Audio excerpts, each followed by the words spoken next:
بلغ مقاصدنا واغفر لنا ما مضى يا واسع الكرم يا ربي بالمصطفى بلغ مقاصدنا واغفر لنا ما مضى يا واسع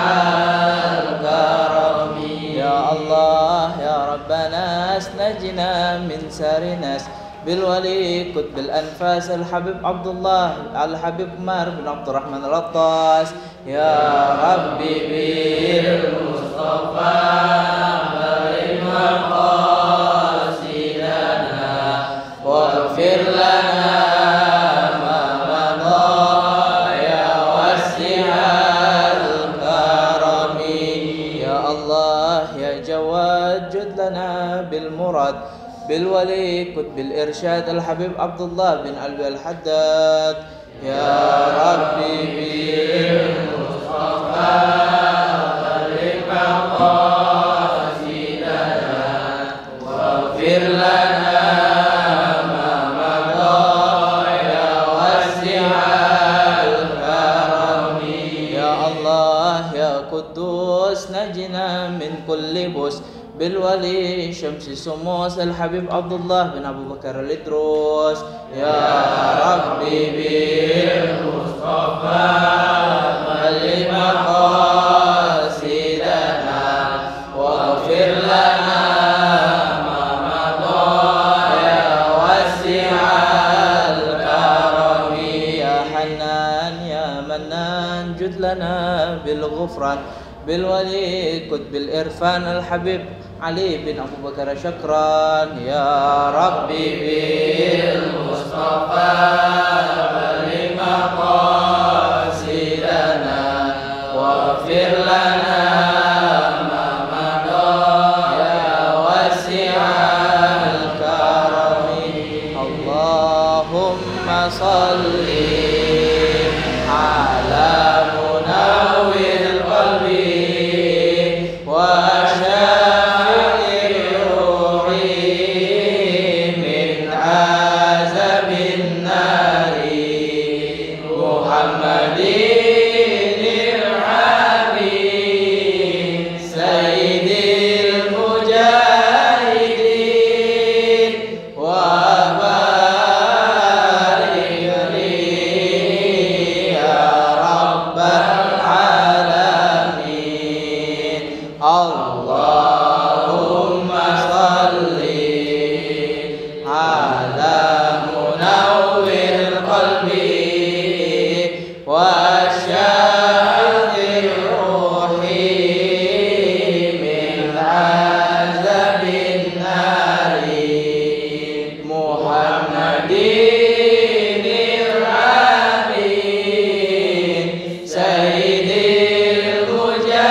رسول الله صلى الله عليه وسلم وعلى مؤلف هذا الكتاب صاحب راتب الحبيب عبد الله بن علي الحداد أن الله يتغسهما برحمته برحمته والمغفرة شيلهم الفاتحة أعوذ بالله من الشيطان الرجيم بسم الله الرحمن الرحيم الحمد لله رب العالمين الرحمن الرحيم مالك يوم الدين إياك نعبد وإياك نستعين اهدنا الصراط المستقيم صراط الذين أنعمت عليهم غير maghdubi 'alaihim waladdallin.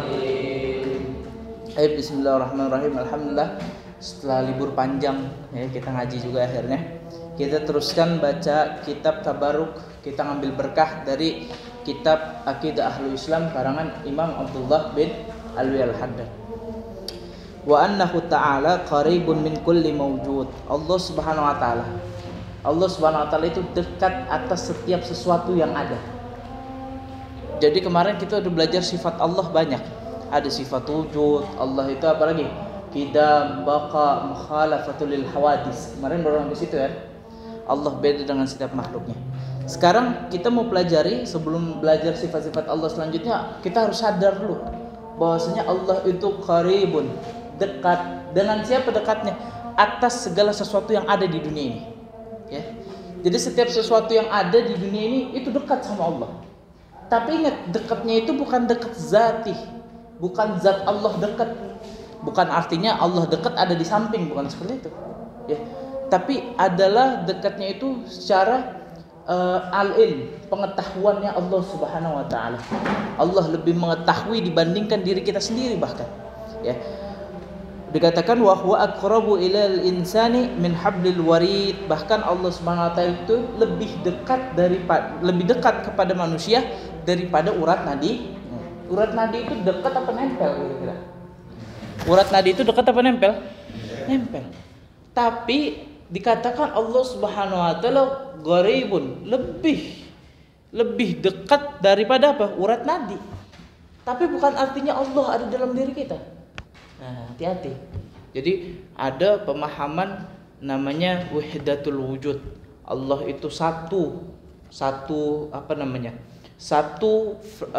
esensi dengan hambanya. Wahdatul wujud. Allah ada dalam diri dia. Mungkin nanti kalau kita belajar ilmu tasawuf itu bisa dibenarkan, mungkin. Tapi dengan catatan khusus, dengan ketentuan khusus. Ya. Mereka sudah paham sehingga muncullah ulama-ulama seperti Al-Imam Ibnu Arabi, ada lagi Al-Halaj, ada lagi di Indonesia yang terkenal itu namanya Syekh siapa namanya? Syekh Lemah Abang. Syekh Lemah Abang itu dipanggil juga Syekh Siti Jenar. Beliau itu mengatakan wahdatul wujud, Allah itu ada dalam diri dia. Tapi bukan semata-mata Allah benar-benar ada dalam diri dia, tidak. Tapi ada pemahaman yang lain. Nah, ini di sini dikatakan wa huwa aqrabu ilal insani min hablil warid. Allah Subhanahu wa taala itu lebih dekat kepada manusia daripada urat nadinya. Jadi urat nadi manusia itu yang nempel, Allah lebih dekat. Dan lebih dekatnya bukan lebih dekat secara zat. Bukan Allah ada dalam diri, tapi apa tadi? Al-ilmu. Pengetahuan Allah itu luar biasa lebih dekat daripada kita. Maksudnya seperti apa sih? Begini. Ketika seseorang merasakan Allah Subhanahu wa taala itu dekat dengan dia, ada hal-hal yang muncul dalam diri dia yang tidak bisa dia rasakan sebelumnya. Misalkan, ada kisah masyhur, ada seorang syekh yang begitu sayang dengan muridnya. Murid kesayangan ini bukan karena dia pintar, bukan karena dia alim, tidak, tapi karena suatu hal yang juga membuat murid lain penasaran. Ini murid kelihatannya biasa aja, muridnya biasa aja, nggak punya keistimewaan, tapi kenapa syekhnya itu, gurunya itu begitu cinta sama muridnya? Akhirnya sampailah kepada pelajaran sembelih ayam.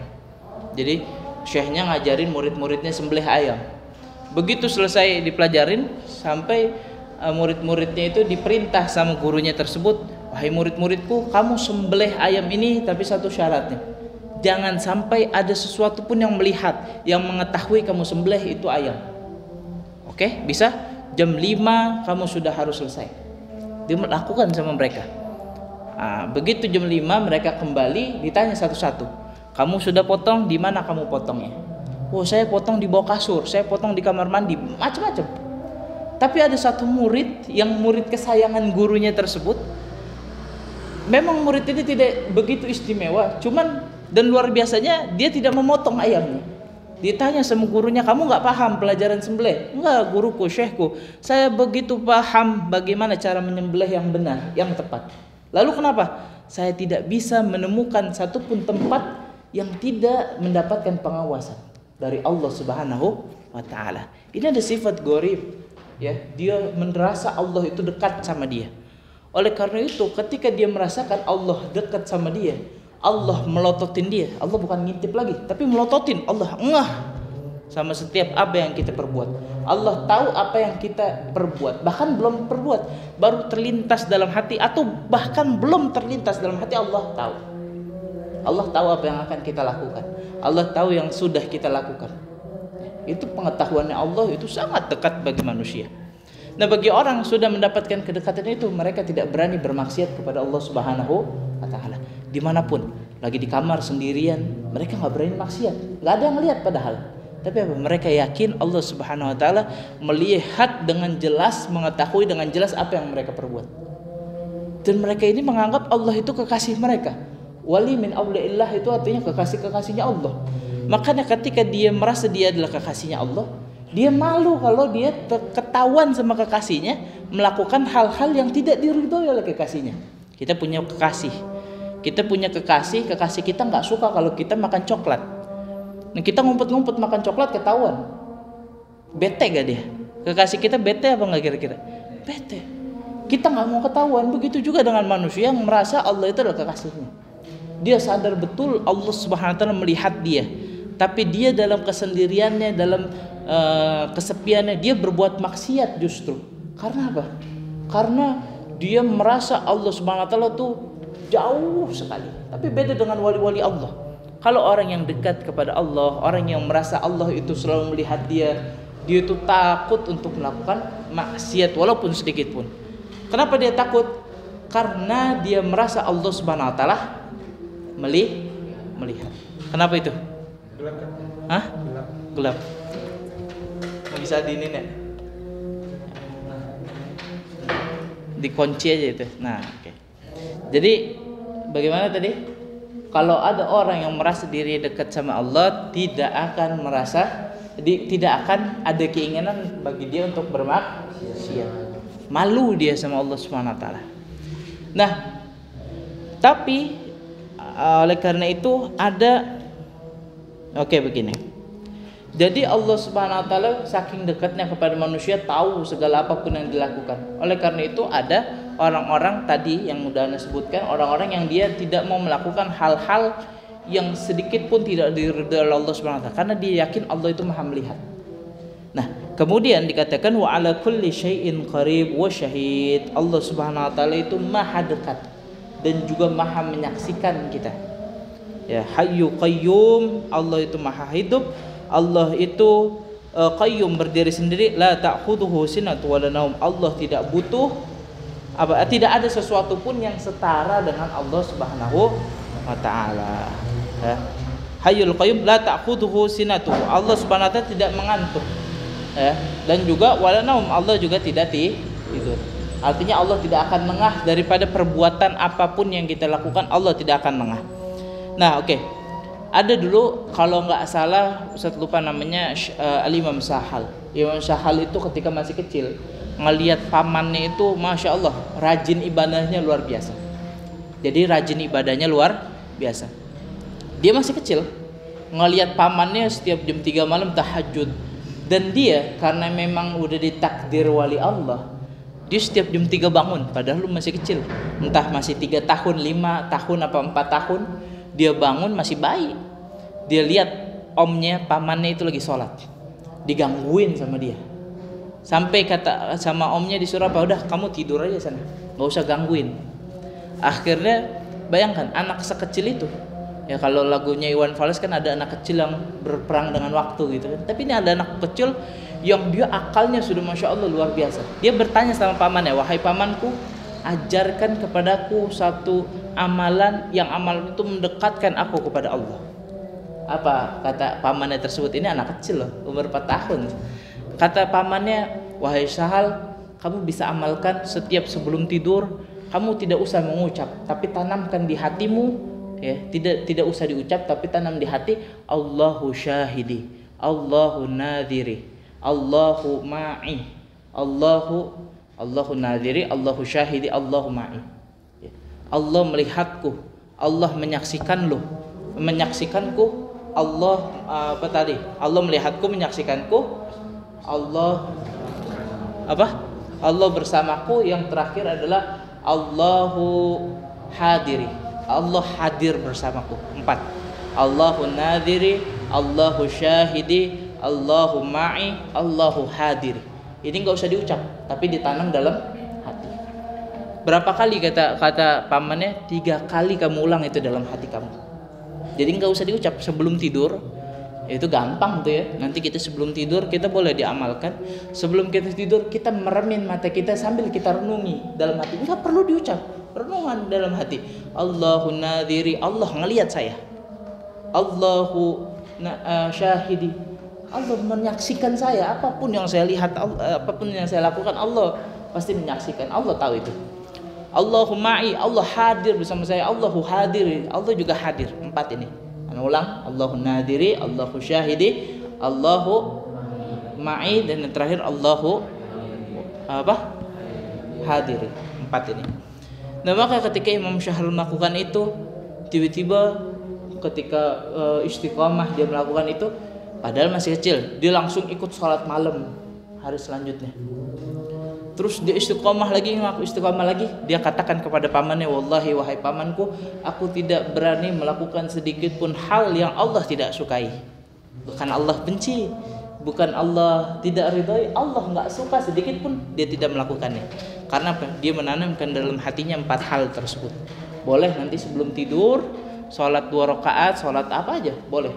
Mau sholat tahajud, mau sholat apa lagi, sholat hajat, apapun sholat. Sholat mutlak boleh. Atau sholat mutlak. Sholat mutlak itu sholat sunnah. Ya udah sholat sunnah biasa aja. Jadi ya Allah saya mau sholat sunnah biar besok ujiannya gampang. Sholat sunnah mutlak. Ya Allah saya mau sholat sunnah biar besok pergi haji. Sholat sunnah mutlak. Berapa rakaat kagak dibatasin. Ya Allah saya mau sholat sunnah agar dengan wasilah sholat sunnah tersebut saya besok jualan kelapanya laku. Sholat sunnah mutlak. Mau doain orang tua, sholat sunnah mutlak. Namanya sholat sunnah mutlak. Tidak ditentukan berapa jumlahnya, tidak ditentukan niatnya untuk apa. Niatnya untuk Allah, sholatnya untuk Allah, cuman wasilahnya itu untuk apa, tidak. Itu pokoknya macam-macam, bisa divariasikan. Namanya sholat sunnah mutlak. Nah, tadi itu nanti boleh sholat sunnah sebelum tidur kita wudhu, terus habis itu boleh langsung. Ini juga teguran buat diri anak, semoga kita istiqomah mengamalkannya. Sebelum tidur kita sholat 2 rakaat, kita wudhu, kita sholat 2 rakaat. Kalau bisa tidur dalam keadaan suci, tidak batal. Kemudian kita tanamkan dalam hati kita 4 hal tadi. Allahu nadiri, Allahu syahidi, Allahu ma'i, yang terakhir Allahu hadiri. 4 hal ini ya. Insya Allah kalau kita sudah tanamkan ini, ditambah kita sering baca sholat munawir, selain hati kita yakin kepada Allah Subhanahu Wa Taala, juga hatinya jadi terang. Kalau hati sudah yakin, hati terang, ya insya Allah itu 2 perpaduan yang begitu luar biasa untuk cepat sampai kepada Allah Subhanahu Wa Taala. Hati sudah yakin kepada Allah Subhanahu Wa Taala, nggak ada keraguan. Terus hatinya kebetulan terang, diterangi oleh sinar tajalinya Allah Subhanahu Wa Taala, melihat keindahan Allah. Kalau orang sudah melihat keindahan Allah, dia tidak akan melihat sesuatu pun yang menurut orang lain indah. Menurut dia tidak ada yang lebih indah selain dia. Ada namanya Laila Majnun. Siapa? Laila Majnun. Laila Majnun ini bukan seorang perempuan, dia seorang laki-laki yang tergila-gila sama perempuan. Nama laki-lakinya aslinya Qoyis. Siapa? Qoyis. Punya kekasih namanya Laila. Karena dia tergila-gila sama kekasihnya, makanya dia dijuluki sebagai Laila Majnun. Nah, begitu pernah ada kisah Laila Majnun ini, kisahnya luar biasa, menunjukkan cinta tapi hikmahnya banyak ya, percintaan tapi hikmahnya banyak. Nah, pernah ada ada orang lagi sholat, Allahu Akbar, lagi sholat tuh menghadap siapa? Menghadap Allah Subhanahu Wa Taala. Terus tiba-tiba orang lagi sholat ini, tiba-tiba ada si Qoyis ini, ada Laila Majnun, dia lewat di depan orang sholat sejadahnya diinjak sama dia. Dia mau pergi kemana? Dia mau pergi ke rumah kekasihnya si Laila. Dia jalan, orang sholat dilewati nama dia. Begitu ketemu orang yang sholat itu tadi sama si Laila Majnun, sama si Qoyis tadi, ditegur begini, kamu nggak ngelihat apa saya sedang sholat? Apa kata Laila Majnun? Kata si Qoyis ini, oh iya maaf, tadi saya tidak melihat apapun. Karena apa? Tekadnya, niatnya sudah bulat, dia pengen ke rumah kekasihnya. Karena dia sudah tergila-gila dengan kekasihnya, tidak ada pikiran lain, tidak bisa melihat apa-apa kecuali dia fokus ke satu tujuan. Kemana itu? Ke rumah kekasihnya. Terus dia balik bertanya, loh kok kamu bisa? Kamu ini sedang menghadap Allah Rabbul Alamin, Tuhan semesta alam. Kamu sedang menghadap dia loh. Tapi kok kamu bisa sadar ada saya? Saya aja yang lagi menghadap kekasih saya, nggak sadar ada kamu. Tapi kamu yang sedang menghadap Allah, kok sadar ada saya? Paham sampai sini? Coba kalau kadang-kadang ada tuh orang yang maaf, dia memang pikirannya sudah perempuan, pacaran, akhirnya nggak sadar macam-macam. Ya, udah chattingan dari jam 11:30. Selesai chattingan, ternyata udah isya. Oh, Masya Allah. Ya, karena apa tuh? Tergila-gila. Itu sama manusia kurang bagus, tidak bagus justru. Tapi kalau tergila-gilanya sama Allah Subhanahu wa taala, gak sadar, tiba-tiba Masya Allah, pulang-pulang zikir habis subuh langsung jadi wali min auliyaillah. Jadi wali itu susah-susah gampang, susah-susah gampang. Yang penting ada hatinya hadir, Allah Subhanahu wa taala hadir sama dia terus, maka insyaallah dia jadi wali min auliyaillah. Ya, ada dulu Habib Lutfi bin Yahya punya guru. Habib Lutfi bin Yahya punya guru, heran. Gurunya kok ketika makan rapih bener. Ketika makan pakai pakaian yang bagus. Ketika makan pakai gamis, ketika makan dihias, disemprotin minyak wangi. Sampai Habib Lutfi bin Yahya nanya, "Wahai guruku," gurunya Habib juga ditanya, "Kenapa kamu itu makan tapi kok penuh dengan perhiasan? Kenapa engkau menghias diri?" Apa kata gurunya? "Aku bukan cinta sama makanannya, aku bukan menghormati makanannya, tapi aku menghormati siapa yang memberikan makan ini." Siapa itu? Allah Subhanahu wa taala. Karena yang memberikan makannya itu Allah, dihormati Allah Subhanahu wa taala dengan cara seperti itu. Kita perlu seperti itu, tapi kita ada level, ada tahap. Ya minimal sebelum makan kita berdoa bismillah.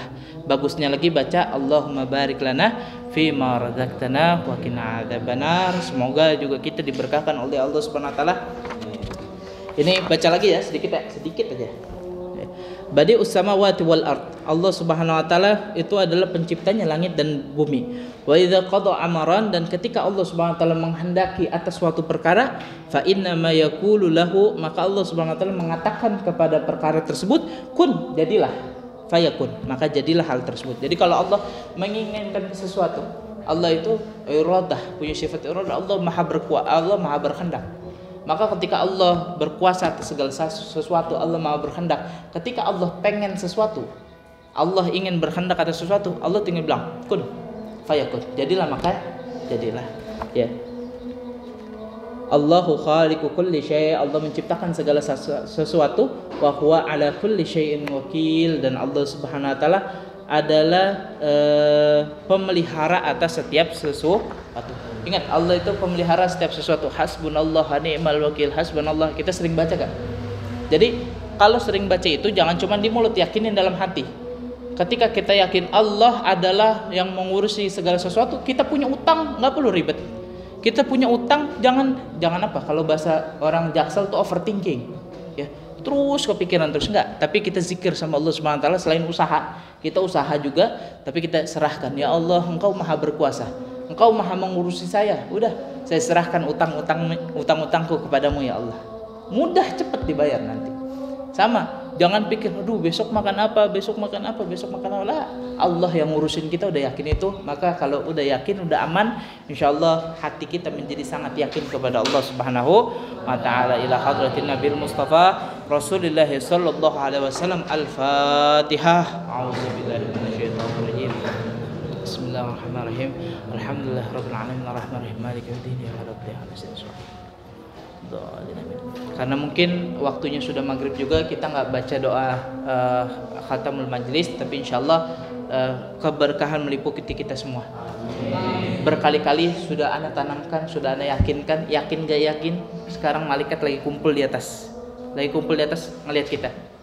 Ya, kadang-kadang ada orang merasa nggak yakin kalau malaikat itu ada. Ya, selain Raqib Atid yang nyatat-nyatat itu ada, sekarang malaikat di atas kita. Karena apa? Kita ini penuntut ilmu. Yakin nggak kalau Nabi bilang laut di semut di lubang, di tanah lubang-lubang itu lagi pada doain kita biar mohon ampun buat kita. Yakin nggak? Pausan di laut ada paus kan? Itu wallah anak katakan lagi doain kita. Lagi doain kita, mohon ampun buat kita. Bukan anak ngasal, bukan anak merasa dapat wahyu, enggak. Ini hadisnya Rasulullah SAW. Kalau ada seorang murid, ada guru, mereka saling belajar macam-macam. Itu Allah ridho kepada mereka, bahkan hatta semut di lubang itu doain biar mohon ampun, biar mohon ridhonya Allah Subhanahu Wa Taala. Sampai pausan di lautan juga begitu. Semoga kita semua didoain oleh seluruh makhluk dalam semesta, kita mendapatkan kedudukan khusus di sisi Allah Subhanahu Wa Taala. In uridu illa al-islahi ma stata'tu wallahu ma fiqh lakum min tariq. Wassalamualaikum warahmatullahi wabarakatuh.